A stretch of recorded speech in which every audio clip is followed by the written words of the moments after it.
Bang! As the room door was kicked open, the light bulbs in the room exploded simultaneously, shattering into pieces of glass, and an ominous chill blanketed the room. Who the fuck is it? Who's ruining my fun? Matt spun around, scowling. He was unable to identify the person due to the sudden darkness in the room. Matt Laney, you have a death wish. An icy voice growled as the shadow approached. The moonlight peeked through the window, and Matt saw the other person's face. It was Dustin. It's you! Matt's expression changed, and he hastily pulled out a handgun from the bedside drawer. He yelled, "You imbecile! I haven't paid you back for ruining my plans so many times, yet you approached me first." Dustin? Hurry up and go. Don't care about me, Dahlia cried out weakly. When she saw Dustin, she thought she'd finally be saved, but she never expected that Matt would have a gun, so she instantly panicked. Weren't you talking so big, dipshit? You still have to admit defeat to our family. I guess you're scared now? Matt raised his gun and sniggered. You better grovel if you don't want to die, or I'll send a bullet straight through your head.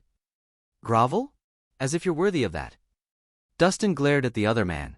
Worthy? Matt grinned maniacally and fired 2 shots near Dustin's feet. I don't want you to just grovel. I'll fuck your woman right in front of you. You shameless bastard. Dahlia's chest rose and fell violently as she fumed. However, because of the drug, her flushed face looked more alluring than ever. So what? I'll have my fill with you before dealing with that brat. Matt declared. I planned to finish you off in one go, but I changed my mind. Dustin approached calmly, his overwhelming presence making it hard for Matt to breathe, and Matt's hand began to tremble uncontrollably. Stop right there. You better stop, or I'll fucking shoot your, Matt yelled. However, Dustin continued his way forward as if he hadn't heard the other man. You're dead meat. Matt gritted his teeth and aimed the gun at Dustin's head before pulling the trigger. Ear-splitting bangs rang out as the chamber was emptied of bullets. However, Dustin had disappeared. Abruptly, he appeared less than 2 feet away in front of Matt. You dash startled, Matt tried to jerk backward, but Dustin grabbed his hair and slammed his head into the wall with bang. Matt immediately passed out, his head bleeding. Dustin, now that the danger had passed, Dahlia's body finally relaxed, and she fell into slumber. Dustin glanced at the fallen man and pulled out his phone to call someone. 15 minutes later, Hunter and a dozen bulky men walked into the room. Mr. Rhys, here are the men you wanted. Hunter said politely. These men were not only large, but they were also studs who only had an interest in pretty boys. Good job. Dustin nodded in approval before waking Matt with acupuncture. What are you guys doing? I'm warning you. I'm the heir of the Laney family, so you won't get away if you do something to me. Matt began making threats as soon as he woke up.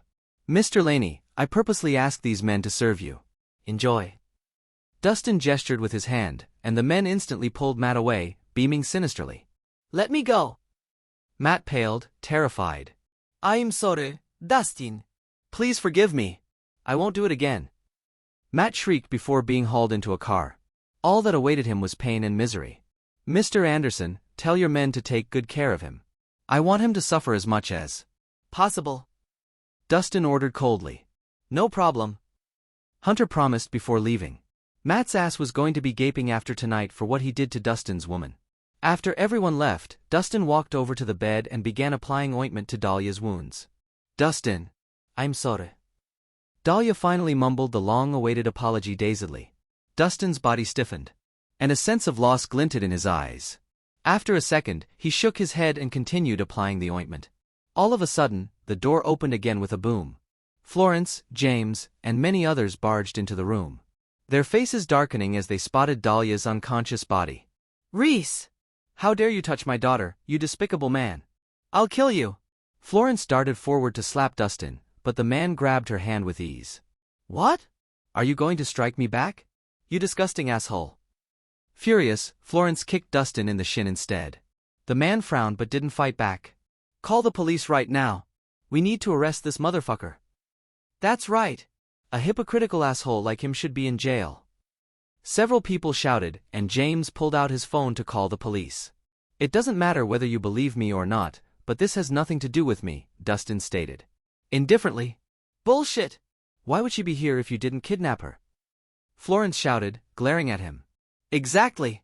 Everyone here can tell that you were planning to do something nasty to her.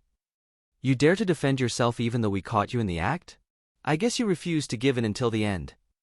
The crowd threw out accusations indignantly as they glared at Dustin like they wanted to skin him alive. They were disgusted that Dustin stooped so low because he couldn't have Dahlia. Whatever. I didn't do anything wrong anyway. Dustin shook his head and got up to leave. He knew that these people wouldn't believe him if he tried to explain himself anyway. Hold right there. Who said you could leave? You're not stepping out of T's room without explaining everything. James put himself between Dustin and the door, but with a shove from the latter, James went tumbling to the ground.